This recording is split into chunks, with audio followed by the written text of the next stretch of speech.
napalitan na si Solicitor General Menardo Guevara, gaya nga ng sabi ko, ang Solicitor General kasi, obligasyon niya naman talaga na mag-abogado para sa gobyerno. So, may tungkulin siya na irepresenta ang gobyerno sa mga kaso na nasa Court of Appeals at sa Supreme Court. Pero meron din kasi siyang tungkulin bilang Tribune of the People para i-represent yung anong tama para sa bayan. Kaya si Solicitor General Guevara, noong nag-recuse siya o umatras siya bilang abogado ng gobyerno doon sa habeas corpus petitions, consistent yun with the duty of the Solicitor General to be the tribune of the people, to serve only the best interest of the state. So, ang ibig sabihin nun, kahit na taliwas yung posisyon ng Solicitor General sa kliyente niya, yung state, pwede siyang umatras. So, itong nangyari kay Solicitor General Berberabe, prerogative niya rin ito na humarap bilang abogado ng gobyerno. In the same way na prerogative din ni Secretary Solicitor General Guevara noon na umatras. Pero ang posisyon natin, simple lang. It doesn't matter kung sino ang abogado ng gobyerno. Kahit sino pa ang mag-abogado para sa gobyerno, it doesn't matter kasi hindi mo pwedeng ipagtanggol yung hindi katanggol-tanggol. Yung pagtataksil sa bayan na ginawa ng gobyerno natin sa pamamagitan ng pagsuko ng soberanya natin at pagkanulo kay Pangulong Duterte sa ICC, hindi yan maipagtatanggol.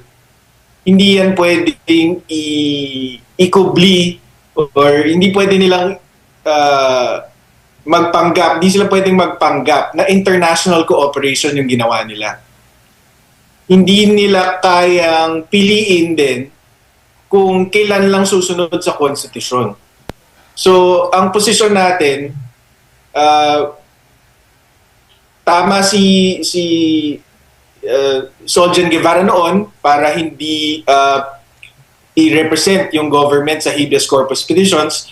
Pero at the end of the day, it doesn't matter. Kahit sino pa yung abogadong yan, hindi niya mapagtatanggol yung posisyon ng gobyerno. Opo. Pero sa kanyang imahe, sa kabuuan, sa gobyerno po, yung pabago-bago ba ng ganitong stand ay nakasasama po? Tingin ko, pero again,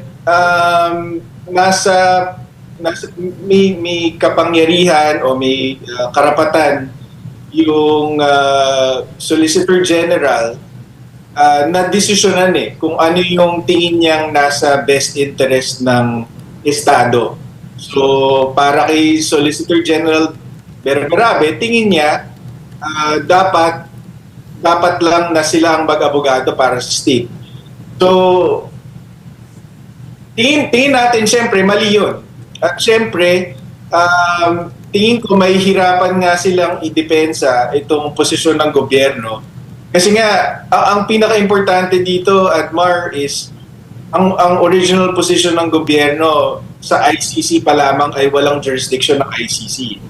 Ngayon, ang expectation natin, sasabihin nila, merong jurisdiction yung ICC. So, maliban dun sa hindi maganda na papalit-palit yung posisyon ng gobyerno, hindi maganda yung posisyon mismo na i-acknowledge ng Solicitor General natin na meron palang jurisdiction ng ICC. So, yun ang mas mahalaga dito na hindi yung papalit-palit kasi Admar, pwede namang mali yung posisyon noon tapos na-realize na tama pala ngayon. Pero ang hindi maganda is yung mali ang posisyon noon tapos ngayon i-justify nila, gagawin nilang tama. 'Di ba? Kaya yun ang mahalaga doon, hindi yung pabago-bago. Kundi hindi maganda yung posisyon na ini-expect nating ilalatag ng Solicitor General. Opo, kasi kumbaga meron ng inilatag na unang punto rito, yung unang Solicitor General kung bakit kumbaga nag-hands off siya, tapos ngayon nagpaliwanag sila. Pero meron bang pagkakataon, sa pananaw nyo lang po, attorney, pwede nyo sagutin, pwede nyo hindi sagutin, may pagkakataon ba na naging puntos ito doon sa petitioner, itong ganitong mga hakbang po ng pagpapalit-palit or hindi nagtutugma doon sa mga unang pahayag, unang stand po nila?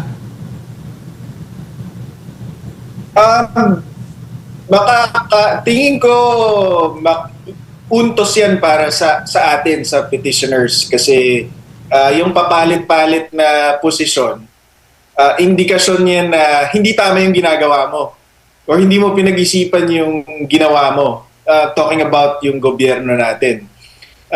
Kapag papalit-palit ka ng depensa, ibig sabihin, hindi mo talaga pinag-isipan or hindi talaga tama yung ginawa mo, di ba? Like, ang prime example niyan, Admar, kung natatandaan mo noon, ang sabi nila noon is sumunod sila sa proseso kasi sabi ng Rome Statute, bago mo isuko ang isang tao na may ICC warrant of arrest sa ICC, kailangan ka dumaan sa local court. So sabi ng DOJ noon, nagampanan namin yan kasi ang local judicial authority na sinasabi sa Rome Statute, yun ang Department of Justice. Diba? Tapos na-realize nila na kabalbalan yung defense na yon, kaya sa Supreme Court, iba na yung depensa nila. Diba? So sa akin, clear indication yun na hindi na pag-isipan or hindi na nila inisip kung ano yung mga linabag nilang batas at patakaran, basta lang magawa nila yung gusto nilang gawin. Opo. At nakikita nyo rin po ba na yung unang stand ng Office of the Solicitor General ay may go signal o approval po ng Pangulo, considering ang OSG ay under ng Executive, no? Under ng DOJ, under ng Executive, under ng Pangulo, Chief Executive. Pero nakikita nyo po ba na may go signal ang Pangulo dito sa unang stand nila at dito sa another stand po ng OSG, may go signal din po ba ito sa nakikita nyo or dapat may go signal din ito ng Pangulo, Attorney? Not necessarily. Hindi natin, we can only speculate, no? Pwede lang tayo manghula kung anong nangyari dito. Pero syempre, hindi mo na may iwasan na isipin na kaya naging Solicitor General si Solgen Berabe is because may inaasahan na babalik na rin niya yung posisyon ni Solgen Guevara. Pero speculation lang po yun, syempre. Hindi tayo nakakatiyak na may ganong usapan o may ganong go signal o ano man. Opo. At dito po sa pag-usad, needed pa ba? Nakikita nyo po ba na needed yung mga oral arguments nito or kakayanin na ng Korte Suprema na desisyonan na ito sa mga available po na sinasabi ng konstitusyon at mga batas? Kasi siguro gusto ring marinig ng taong bayan kung ano yung mga debate or mga punto por punto dito sa mga ganap na ito, Attorney. Noong Abril, Admar, nag-file tayo ng motion to set the case for oral arguments. Precisely para mapag-usapan ng malinaw and in public yung mga issues para sa kaso na to. Pero hindi tayo napagbigyan ng Supreme Court. Hindi naman nila dininay pero noted lang ang ating motion. Ngayon naman, ang pinakabagong development is noong November 28, noong same day na lumabas yung ICC decision on the interim release request ni Pangulong Duterte, naglabas ng resolusyon yung Supreme Court na inuutusan yung mga parties sa habeas corpus petitions na magsumite ng memorandum within 30 days. Tapos dun sa memorandum na inihingi sa atin ng Supreme Court, linista nila yung mga issues na dapat talakayin dun sa memorandum. So, ang inaasahan natin, pagka-submit natin ng memorandum na yun, magde-decide na yung Supreme Court. Mukhang hindi na sila maglalabas ng, or hindi na sila mag-oral arguments para dito. Mukhang yun na yun, yung memorandum kung saan pinapadiscuss sa parties yung mga issues na in-identify ng Supreme Court, mukhang yun na yun. Attorney, good morning. Si Almar po ito. Sir, gaano po ba kabigat yung kaso ng ating dating Pangulo kung ikukumpara kasi natin sa ibang bansa like dito sa Brazil, isang raid lang, maraming patay. Pero dito po sa Pilipinas, may mga nag-claim na napaslang daw yung anak nila during tukhang. Pero may mga video na naunang video na na-interview na napaslang pala yung anak nila dahil sa frat. Ano po yung masasabi po ninyo dito, Attorney? Kaya din napaka-importante ito, Almar, itong petition for habeas corpus, yung mga kritiko ng mga Duterte kasi iniisip nila na kaya natin final ito para makaiwas sa accountability si Pangulong Duterte. Hindi yun ang pakay ng petition for habeas corpus eh.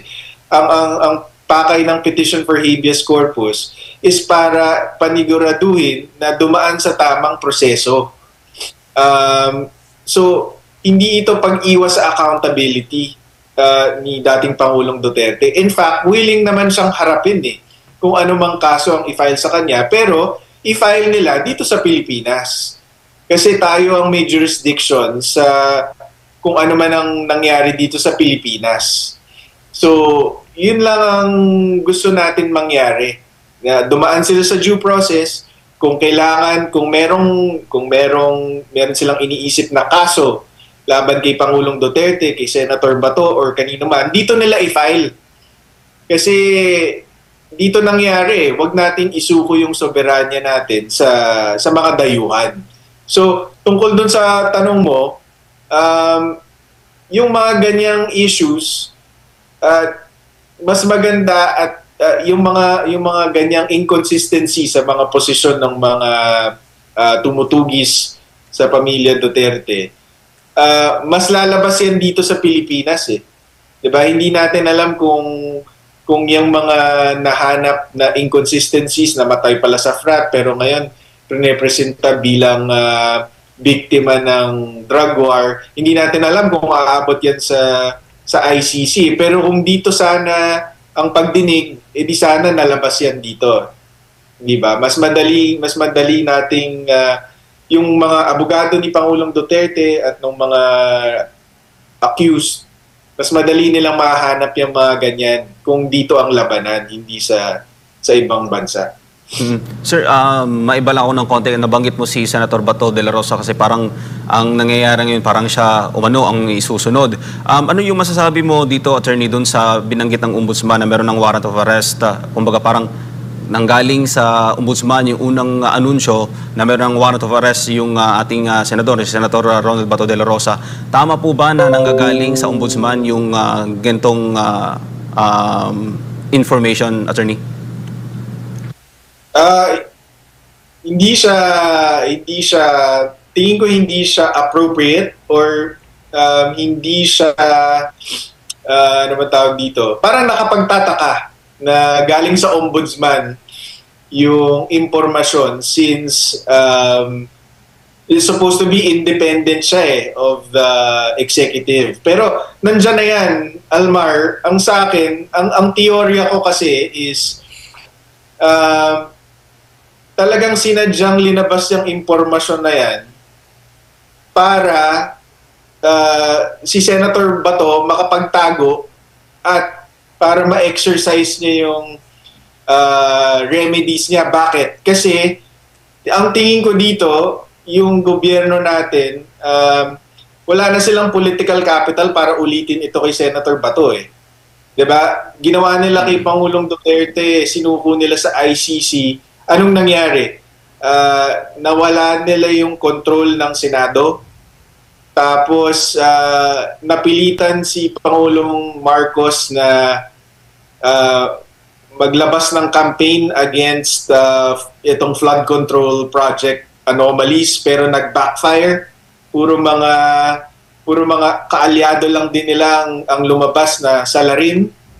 Diba? Tapos bumagsak yung trust rating ni Presidente sa pinakamababang level, 20%. So, ang tingin ko dito, hindi nila afford na ulitin to kay Senator Bato. So, imbis na ulitin nila yung ginawa nila kay Pangulong Duterte, linik nila itong impormasyon na to para hindi sila mapuwersang arestuhin tapos patapon si Senator Bato. Yun ang tingin kong nangyari dito. Isa na lang siguro, attorney, on my part, bago ko ibalik kay partner Admar, sa point of view ng isang abogado, ano yung, kumbaga, parang nararamdaman mo ngayon na parang, kasi sabi ng ating mga kababayan, halos lahat na parang hindi pala tayo ligtas sa kasalukuyang administrasyon kasi madali lang palang, kumbaga, makidnap. Yung sinasabi nilang term na makidnap yung isang dating presidente, how much more tayo na mga ordinaryong mga Pilipino, sir? So, nasa peligro tayo ngayong mga panahon na to dahil nga sa mga nangyayari. Pero kaya nandyan yung Supreme Court. Kaya nandyan yung Korte Suprema para protektahan yung mga Pilipino sa pang-aabuso ng gobyerno. Kaya umaasa tayo na sa lalong madaling panahon magdesisyon na yung Supreme Court para mapauwi na si Pangulong Duterte tapos mapanagot na yung kailangan managot. Opo, attorney, si Admar po ito ulit, no. 2 beses na na-deny ang interim release ni former President Rodrigo Duterte dyan po sa ICC, no. At meron pang pinaka-latest ngayon, nag-submit na mula sa independent na nag-check sa kalusugan ng Pangulo bago sila maghiling ulit, no? If ever po makakuha ng paborableng desisyon itong kampo po ni former President Rodrigo Duterte dito po sa Korte Suprema, considering umusad na po itong proseso dito, nakikita nyo po ba na may tsansa na mapagbigyan yung interim release mula sa ICC? So ang talang ngayon sa pre-trial chamber ng ICC is itong request for indefinite adjournment dahil nga sa kalagayan ng kalusugan ni Pangulong Duterte. Kapag ang expectation natin doon is kapag nakita ng pre-trial chamber na wala sa tamang kalusugan si Pangulong Duterte at hindi siya makakapag-participate dito sa trial dahil masama na nga yung hindi lang yung physical pati yung mental condition niya, papakawalan siya. Yun ang request ng kampo ni Pangulong Duterte. Ngayon, kung mapayagan siya ng ICC na pakawalan siya ng ICC, yung Supreme Court naman natin, kahit na kung wala pa siyang ruling by then, kailangan niya pa rin mag-desisyon kung legal or illegal yung nangyari kay Pangulong Duterte. Kasi pag hindi siya mag-rule, yun nga, pwedeng ulit-ulitin to laban naman sa ibang mga akusado dito sa ICC trial na ito. Po, pinakahuling topic na lang, sir. Any comment po doon sa naging pahayag po ng Korte Suprema? Daw nagkaisa sila doon sa pagsasabi na mali yung paglilipat ng pondo. Now ngayon, meron tayong mga nababasa mula sa mga critics din dito na bakit doon sa 2026 budget pinapopondohan yung 60 billion. Di ba ito ay doon sa budget natin for previous natin na budget? Bakit ulit galing sa tax ng taong bayan kukunin na ulit ito? Ang sinasabi kasi isoli, no? Hindi po kumbaga hindi po ulit na maglaan ng pondo para po doon, attorney. Anong masasabi niyo po rito? Nakikita ko nga yung diskusyon tungkol dyan, no? Ang gusto ko tignan, Admar, is kaya may mga tanong na ganyan. Yung return versus restore. Kaya may mga ganyang tanong is natagalan din yung desisyon ng Supreme Court dito sa kasong ito, katulad nung kay Pangulong Duterte. So, dahil matagal na, nagasta na yung pera, hindi ba? Kaya dapat siguro yung Supreme Court mag-take initiative sila na para sa mga national interest cases katulad nitong sa PhilHealth Fund, dapat mas mabilis yung action nila para maiwasan yung mga ganitong klaseng komplikasyon. Kasi baka kung mas maaga nilang ginawa itong action na to, baka hindi pa nagalaw kunyari yung 60 billion. Pero ito, Admar, hindi ko pa inaral to, pero yun ang pinaka naging reaction ko nung lumabas yung desisyon. Tama nga naman na mali yung ginawa ng gobyerno, linipat yung 60 billion ng PhilHealth sa National Treasury. So tama yung desisyon, pero sana mas mabilis. 'Di ba? Kasi paano kung yung gobyerno natin inaasahan na matagal talaga ang kahit kasuhan sila matagal. So habang inaantay yung desisyon, nagalaw na nila yung pera, hindi ba? So sa akin, kailangan ng mag-reform ng judiciary sa usapin na gaano ba dapat kabilis tugunan or desisyonan tong mga cases na to of national importance. Tingin ko dito dapat mas mabilis para maiwasan yung mga ganitong komplikasyon.